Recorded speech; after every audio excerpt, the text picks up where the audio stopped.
Good morning dear student. स्वागत आपका bio की कक्षा में।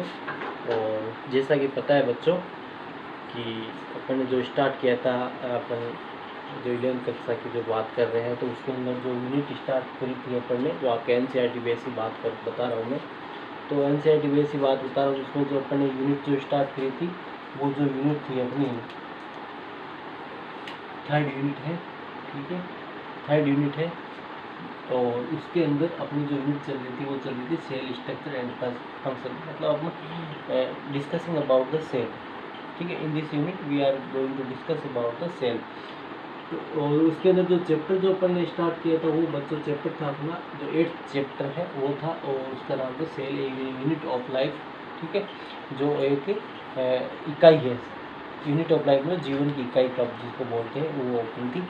तो बच्चों आपको याद होगा प्रीवियस कक्षा के अंदर अपन ने डेफिनेशन पढ़ी थी, what is the cell, what cell is the structure function unit of the life. After it we discuss about the cell theory propose by the Matthew Sliden and Theodore Schwann, and after it we also discuss about the modified shell theory proposed by the Rudolf Virchow।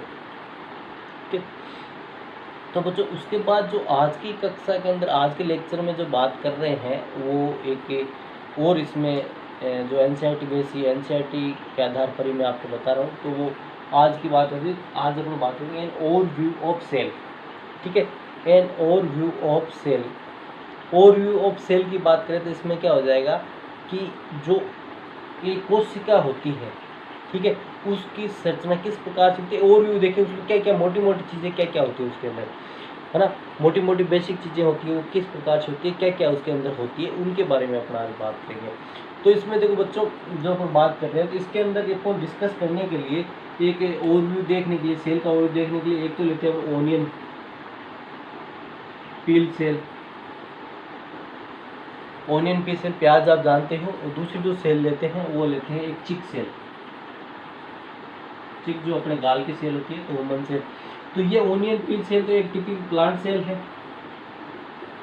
ये क्या है, plant cell है। और ये क्या है, animal cell है। ठीक है ना, तो ह्यूमन सेल लिख दो इसको, ह्यूमन चिक सेल। ठीक है, ये तो इसमें जब अपन इसको माइक्रोस्कोप के नीचे देखते हैं, अपन जब इसको माइक्रोस्कोप के नीचे ऑब्जर्व करते हैं,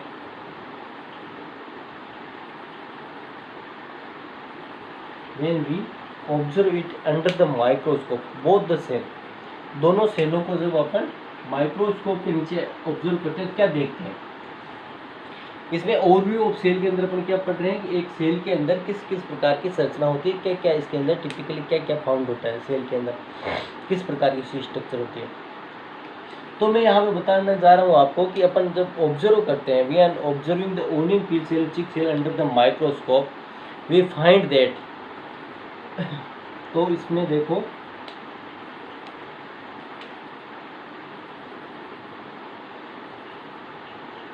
जो प्लांट सेल होती है, ठीक है, जो प्लांट सेल होती है उसके बाहर एक कवरिंग पाई जाती है।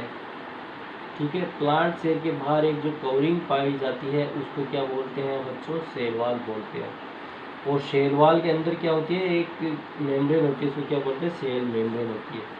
ठीक है, तो यहाँ पर मैं क्या बताने जा रहा हूँ कि अपन जब इनके प्लांट सेल और ह्यूमन सेल, जिसको ओनियन सेल, ओनियन पिल और चिक सेल जो लिए हैं अपन ने, तो इसको माइक्रोस्कोप के नीचे अंदर ऑब्जर्व करते हैं, तो क्या फाइंड आउट करते हैं कि इसके बाहर एक क्या पाई जाती है, सेल वॉल पाई जाती है। प्लांट सेल के अंदर क्या पाई जाती है, प्लांट सेल के अंदर एक आउटर कवरिंग होती है, जिसको क्या बोलते हैं, सेल वॉल कहते हैं, जो इसको स्ट्रेंथ और हार्डनिंग प्रोवाइड करती है। इसके नीचे जो होती है, इसके नीचे within the cell wall एक membrane is found, that is called the cell membrane. ठीक है, इसके नीचे क्या पाई जाती है, सेल मेम्ब्रेन पाई जाती है। ये हो गया। और एनिमल सेल की बात करते हैं, तो एनिमल सेल की बात करें तो एनिमल सेल के बाहर एक जो कवरिंग पाई जाती है उसको क्या बोलते हैं, सेल मेम्ब्रेन बोलते हैं। Cell wall are not found in the animal या ह्यूमन सेल्स, ठीक है, सेल वॉल नहीं पाई जाती है। तो उन्होंने जो अपन जो इसके ऑब्जर्व करते हैं ये चीज़ माइक्रोस्कोप पे, तो ये चीज़ अपन को पता होती चलती है। ये क्या है, सेल मेम्ब्रेन। तो एनिमल के बाहर जो कवरिंग पाई जाती है, मेम्ब्रेन पाई जाती है, वो होती है सेल मेम्ब्रेन। और प्लांट सेल के अंदर एक एक्स्ट्रा चीज़ और पाई जाती है, उसको क्या बोलते हैं, सेल वॉल बोलते हैं। फिर नेक्स्ट बात है, each cell contain a dense membrane bounded structure. Each cell contain a dense, dense का मतलब होता है संघन। Each cell contain dense membrane bounded structure that is called the nucleus. तो प्रत्येक सेल के अंदर क्या पाया जाता है, न्यूक्लियस पाया जाता है। ईच सेल, ठीक है, each cell contain a dense membrane bounded, membrane से बाउंड देखो, मेम्ब्रेन बाउंडेड, चाहे अपन प्लांट सेल की बात करें, चाहे ह्यूमन सेल या एनिमल सेल की बात करें, दोनों के अंदर देखो मेम्ब्रेन बाउंडेड स्ट्रक्चर है। डेंस, डेंस का मतलब क्या होता है, थोड़ा इसका संघन होता है, सॉलिड चीज होती है, ठीक है। तो ये क्या होता है, डेंस मेम्ब्रेन बाउंडेड स्ट्रक्चर होती है, that is called the nucleus. इसको क्या बोलेंगे, इसको क्या बोलेंगे बच्चों, न्यूक्लियस, केंद्रक बोलेंगे। Nucleus contain a genetic material that is called the chromosome, ठीक है। न्यूक्लियस कंटेन क्रोमोसोम, इस प्रकार से ये न्यूक्लियस के अंदर क्या होता है, क्रोमोसोम पाता है। और in the chromosome genetic material DNA is found, इसके अंदर क्या पाया जाता है, ये है क्रोमोसोम। न्यूक्लियस के अंदर क्या पाया जाता है, क्रोमोसोम पाया जाता है। क्रोमोसोम के अंदर क्या पाया जाता है, डीएनए पाया जाता है बच्चों, ठीक है।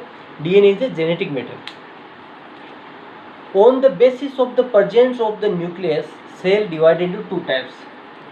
On the basis of presence of the nucleus, cell divided into two types. Cell divided into two types. ठीक है, cell divided into types on the basis of presence or absence. ठीक है, nucleus, if the nucleus present,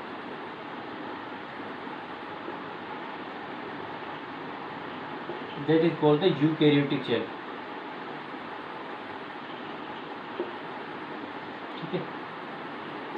nucleus absent, well developed nucleus absent,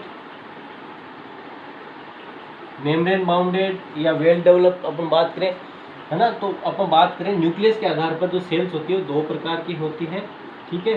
sales होती है दो प्रकार की होती है। यदि well developed nucleus, membrane bounded nucleus पाया जाता है तो उसको क्या बोलते हैं, यूकेरियोटिक सेल्स बोलते हैं। और प्लांट सेल और जो एनिमल सेल्स है वो दोनों ही क्या है, यूकेरियोटिक सेल्स है। और न्यूक्लियस एब्सेंट या मेम्ब्रेन बाउंडेड या वेल डेवलप्ड जो न्यूक्लियस होता है एब्सेंट, तो उसको क्या बोलते हैं बच्चों, प्रोकैरियोटिक सेल बोलते हैं। उसको क्या बोलते हैं, प्रोकैरियोटिक सेल बोलते हैं। तो on the basis of the presence or absence of the nucleus or well developed nucleus, cell divided into two types, eukaryotic cell and prokaryotic cell. If the nucleus, membrane bounded nucleus or well developed nucleus present, that cells is the eukaryotic cells, and the well developed or nucleus absent, that is called the prokaryotic cells. तो इसके बाद ये बात, इसके बाद क्या होता है कि जो इसका जो ग्राउंड मटेरियल होता है, ground material is filled with the semi, जो फ्लूइड, सेमी फ्लूइड, ठीक है। Ground material of the cell which covered with the membrane or cell wall, membrane in the human cell या plant animal cell, and membrane and cell wall covered in the plant cell, है ना। तो volume of the या matrix is covered with the a semi fluid that is called the cytoplasm, ठीक है। इसके अंदर जो द्रव पाया जाता है, इसके अंदर जो लिक्विड पाया जाता है उसको क्या बोलते हैं, साइटोप्लाज्म बोलते हैं। उसके अंदर क्या बोलते हैं, साइटोप्लाज्म बोलते हैं। साइटोप्लाज्म में बच्चों, साइटोप्लाज्म में इसके जो न्यूक्लियस के अलावा, ठीक है, मेम्ब्रेन बाउंडेड जो न्यूक्लियस होता है इसके अलावा भी और भी कई प्रकार के स्ट्रक्चर्स पाए जाते हैं। Membrane bounded structure also found in the cytoplasm of the cell, ठीक है। मेम्ब्रेन बाउंडेड and different type of structure also found in the cytoplasm of the cell.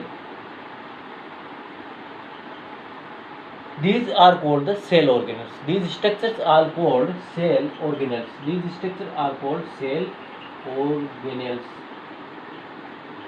These structures are called cell organelles. Cell organelles such as endoplasmic reticulum,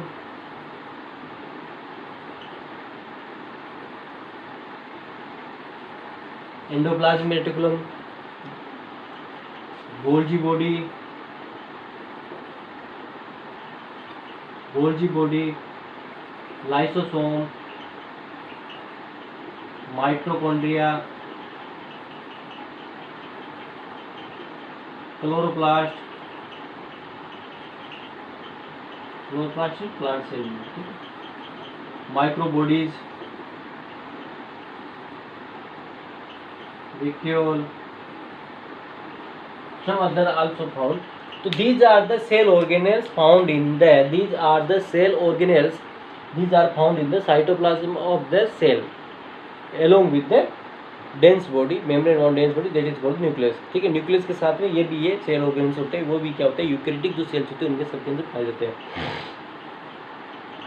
इसके बाद बच्चों बात करें कि ये जो सेल ऑर्गेनल्स हैं ये सारे के सारे सेल ऑर्गेन्स होते हैं, चाहे अपने एनिमल सेल्स की बात करें, प्लांट सेल की बात करें, दोनों में पाए जाते हैं। जैसे प्लांट सेल के अंदर बात करें तो इसमें क्लोरोप्लास्ट होता है, वो भी पाया जाता है, एक्स्ट्रा जो चीज़ें जो फोटोसिंथेसिस में जो टेक प्लेस करता है। ठीक है, तो ये जो मोटी मोटी बातें थी वो इसमें आती है।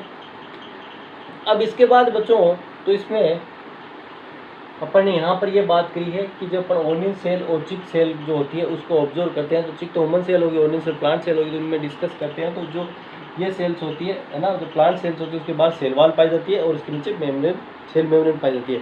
वो एनिमल सेल के अंदर क्या होती है, ओनली एक ही सेल मेम्ब्रेन पाई जाती है। ठीक है, इस प्रकार से।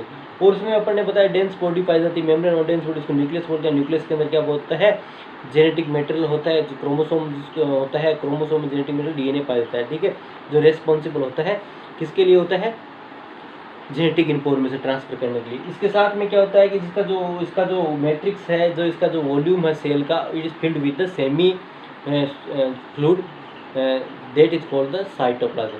And all the activities of the cell take place in the cytoplasm. या cytoplasm provide the place for the all type of reaction held in the cell. मतलब क्या, जितनी भी जो क्रियाएं होती है कोशिका के अंदर, जितनी भी जो रिएक्शंस होती है, क्रियाएं होती है, जितनी भी एक्टिविटीज़ होती है, ठीक है, जितनी भी एक्टिविटीज़ होती है वो कहाँ पे होती है, इस साइटोप्लाज्म के अंदर ही होती है। ठीक है, जितनी भी एक्टिविटीज़ होती है बच्चों वो कहाँ होती है, इस साइटोप्लाज्म के अंदर ही होती है। जितनी भी एक्टिविटीज़ होगी वो कहाँ पे होगी, साइटोप्लाज्म के अंदर। साइटोप्लाज्म क्या होता है कि प्रोवाइड करता है, प्लेस प्रोवाइड करता है for the reaction of the cell. ठीक है, तो ये बात है। फिर अपन न्यूक्लियस के आधार पर अपन बात की, सेल्स दो टाइप्स की होती है आपके, यूकैरियोटिक सेल्स और prokaryotic cells. Eukaryotic cells well developed nucleus is present, is plant cell, animal cell. Example of the eukaryotic cell and prokaryotic cell in which the well developed nucleus is absent, that is called prokaryotic cell. Example of the prokaryotic cell याद रखना, bacteria, ठीक है, blue green algae and mycoplasma. ठीक है, इसके prokaryotic cell के example की अपन बात करें, आगे भी आएगा। तो प्रोकैरियोटिक सेल के एग्जाम्पल क्या है, बैक्टीरियल जो सेल है वो प्रोकैरियोटिक सेल है, बैक्टीरियल सेल है। फिर बीजीए, बीजीए क्या होता है बच्चों, ब्लू ग्रीन एल्गी। ठीक है, और तीसरा mycoplasma. Mycoplasma is also example of the prokaryotic cells को PPLO भी बोलते हैं, है ना। PPLO का मतलब क्या होता है बच्चों, प्लूरोनिमोनिया लाइक ऑर्गेनिज्म। ठीक है, प्लूरोनिमोनिया लाइक ऑर्गेनिज्म होता है। ठीक है, ये भी इसी का एग्जांपल होता है। तो फिर अपन ने बात करें साइटोप्लाज्म के अंदर जो न्यूक्लियस के अलावा भी सेल ऑर्गेनेल्स जो स्ट्रक्चर पाए जाते हैं, सेल ऑर्गेनेल्स, तो सेल ऑर्गेनेल्स कौन कौन से होते हैं, एंडोप्लाज्मिक रेटिकुलम होता है, गोल्जी बॉडी होता है, लाइसोसोम होता है, माइटोकॉन्ड्रिया होता है, क्लोरोप्लास्ट होता है, प्लांट सेल में पाया जाता है, माइक्रोबॉडीज होती है, वैक्यूल्स होती है। तो ये क्या होते हैं, ये जो है वो स्ट्रक्चर और सेल ऑर्गेनेल्स होते हैं, ये भी साइटोप्लाज्म में पाए जाते हैं। तो ये जो ज़्यादातर जो ये जो स्ट्रक्चर होते हैं सारी की सारी। अब बात प्रोकैरियोटिक सेल्स के अंदर बात करें तो प्रोकैरियोटिक सेल में न्यूक्लियस के साथ साथ में क्या होता है, जो मेम्ब्रेन बाउंडेड जो cell organs also absent in the prokaryotic cell. ठीक है, प्रोकैरियोटिक सेल्स की बात करें, प्रोकैरियोटिक सेल, ये जो प्रोकैरियोटिक सेल्स के अंदर, प्रोकैरियोटिक सेल्स के अंदर क्या होता है बच्चों, मैंने क्या बताया, प्रोकैरियोटिक सेल्स के अंदर क्या होता है, न्यूक्लियस तो एब्सेंट होता ही होता है, साथ साथ में वेल जो मेम्ब्रेन बाउंडेड जो सेल ऑर्गेनल्स होते हैं वो भी एब्सेंट होते हैं इसके अंदर। अब यहाँ पर एक बात बता रहा हूँ कि जो एक मेम्ब्रेन अनबाउंडेड जो होता है, ठीक है, मेन अनबाउंडेड जो non membrane bounded organs that is called the ribosome, that is called the ribosome. Non membrane bounded जो सेल ऑर्गेनल्स है that is called the ribosome. ठीक है, देखो यहाँ पे एक चीज लिख रहा हूँ मैं बहुत important, non membrane bounded cell organelle, non-membrane bounded cell organelles such as ribosome are present in both type of the cell. Ribosome are present in the both type of the cell, prokaryotic and eukaryotic. Along with these cells, this is also found in some cell organelles such as mitochondria and chloroplast and endoplasm and on the endoplasmic reticulum. मैं यहाँ पर कहना क्या चाहता हूँ बच्चों, ये मैं यहाँ पर ये बात बताना चाहता हूँ कि इनके अंदर ये सेल ऑर्गेन्स तो होते ही हैं जो मैं बता रहा हूँ, ये यूकैरियोटिक सेल्स के अंदर पाया जाता है, लेकिन ribosome is a non membrane bounded cell organs found in the both type of the sales.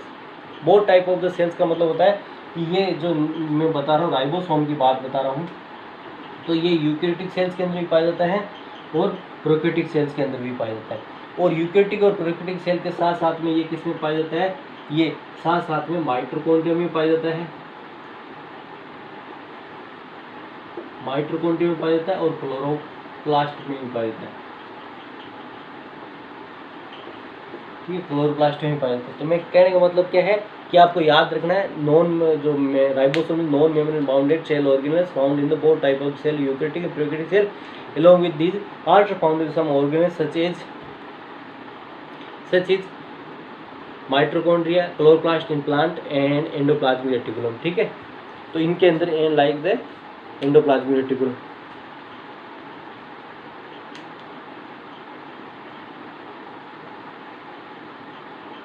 इसके बाद जो बात करते हैं बच्चों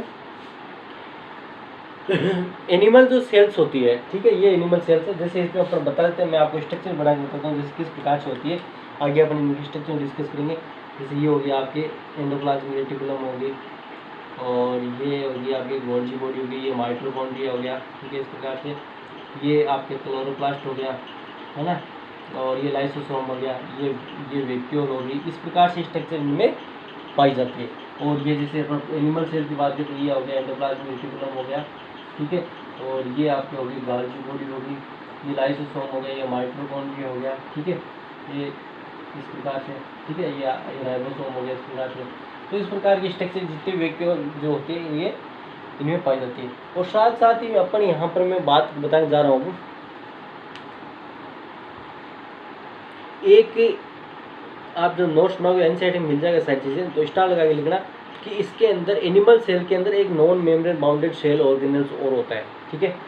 animal cell contain another non membrane bounded cell organelles,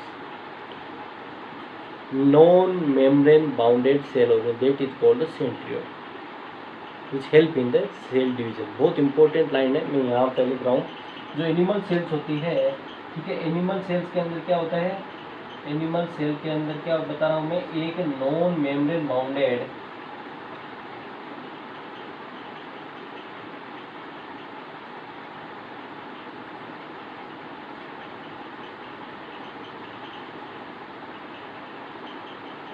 structure है सेल ऑर्गेन्स होता है, that is called the centriole, ठीक है। तो centriole help in cell division, जो सेल डिवीजन होता है ना अपन पढ़ेंगे उसमें मदद करता है, ठीक है। इस प्रकार से देखो नॉन मेम्ब्रेन एनिमल सेल्स के अंदर बात कर रहा हूँ मैं, एनिमल सेल के non membrane bounded cell organelles जो होता है, ठीक है, जो बाउंडेड ऑर्गेनल्स पाया जाता है cell non membrane bounded cell organelles, that is called the centriole, that is called centriole which help in the cell division. जो सेल डिवीजन होता है और जब गुणसूत्रों का जो गुणसूत्र जब पृथक होते हैं, सेपरेट होते हैं, तो जो विपरीत पोल होते हैं, अपोजिट पोल होते हैं, तो वहाँ से गुणसूत्रों को पोल की तरफ अट्रैक्ट करने का जो काम करता है वो सेंट्रियोल से, वहाँ से स्पिंडल फाइबर क्रिएट करता है। स्पिंडल फाइबर क्या करते हैं, जो क्रोमोसोम्स होते हैं उनको सेपरेट करने में मदद करता है। तो बच्चों ये होगी अपनी यहाँ तक की बात। इसके बाद क्या करते हैं, तो अपन सेल की जो बात करते हैं, सेल ग्रेटली डिफर्स होती है in shape, size and work के अंदर बात करते हैं, एक्टिविटीज़ के अंदर, है ना। तो देखो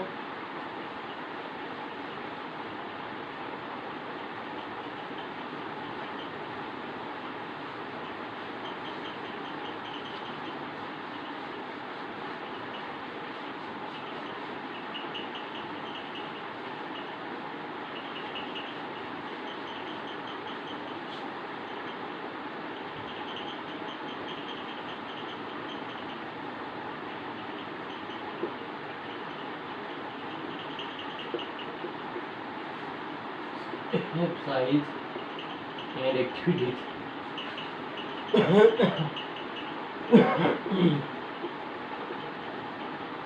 देखो सेल्स होती है, जितनी भी सेल्स होती है उनके डिफरेंस होता है, शेप के अंदर होता है, साइज के अंदर होता है and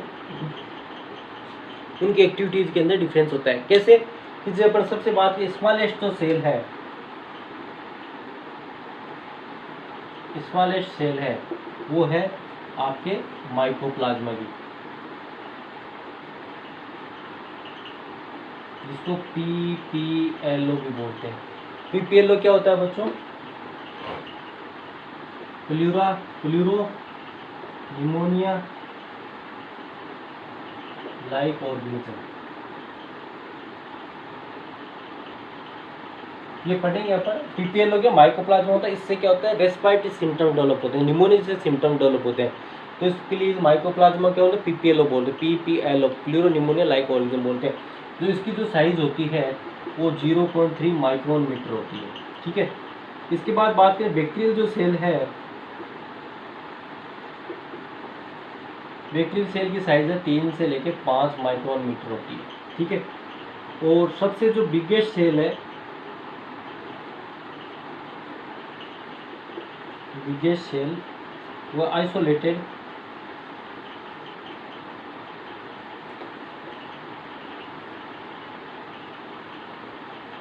egg cell of ostrich,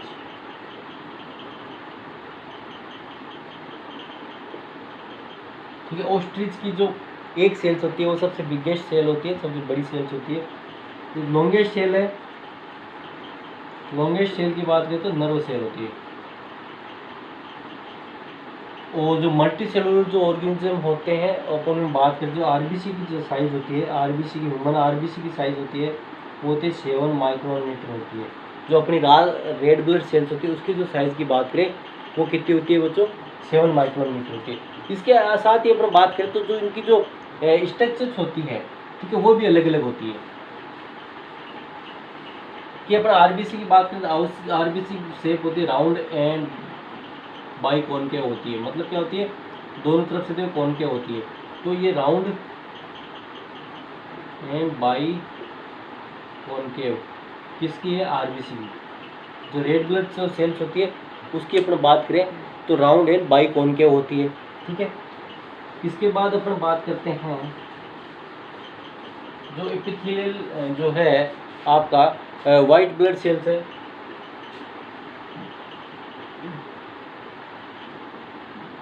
WBC, इसकी अमीबॉइड होती है, ठीक है, अमीबा के आकार की, ठीक है, amoeboid WBC white blood cells की। इसके बाद बात करते हैं अपन जो आपके कोलुमनर एपिथेलियल सेल्स है, जो ऊतक होता है,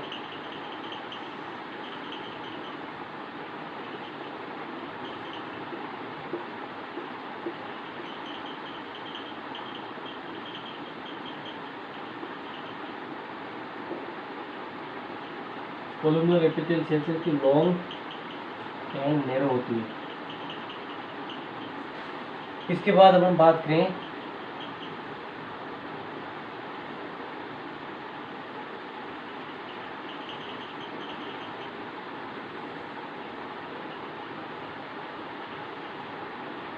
तो नर्व सेल्स की बात करें, ये ब्रांचेड होती है, ठीक है। इसकी सेल नर्व सेल की बात करें तो नर्व सेल्स होती है, ये क्या होती है बच्चों, नर्व ब्रांचेड एंड लॉन्ग होती है ना, सबसे लंबी होती है, ब्रांचें होती है, ब्रांचेड एंड लॉन्ग होती है। अपन स्ट्रक्चर की बात करें, ब्रांच एंड लॉन्ग होती है। इसके बाद जो बात करते हैं मेसोफिल सेल्स की, राउंड एंड ओवल होती है। जो मेसोफिल जो सेल्स होती है जो प्लांट में पाई जाती है, ठीक है, तो क्या होती है, राउंड एंड ओवल होती है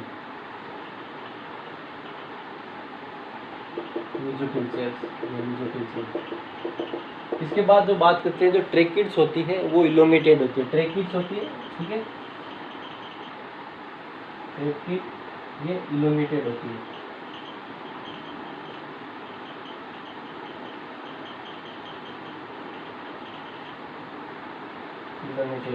तो ये डिफरेंट टाइप ऑफ स्ट्रक्चर की जो सेल्स होती है, उनकी स्ट्रक्चर होती है, शेप होती है, साइज होती है, अलग अलग होती है और उनका फंक्शन भी अलग अलग होता है। तो बच्चों आज की कक्षा में इतना बहुत है, ठीक है। कल की कक्षा में अपन बात करें प्रोकैरियोटिक सेल के बारे में बात करें। आज के लिए इतना बहुत है, थैंक्स।